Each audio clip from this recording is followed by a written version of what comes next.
நான் உம்முடைய கிருபையின் மேல் நம்பிக்கையாயிருக்கிறேன். உம்முடைய இரட்சிப்பினால் என் இருதயம் களிகூரும். சங்கீதம் 13வது சங்கீதம் 5வது வசனம்.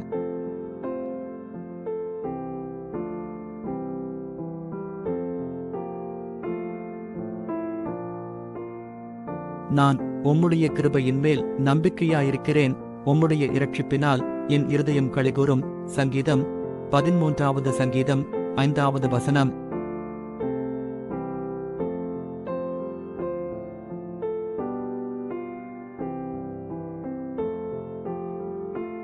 நான் உம்முடைய கிருபையின் மேல் நம்பிக்கையாயிருக்கிறேன்.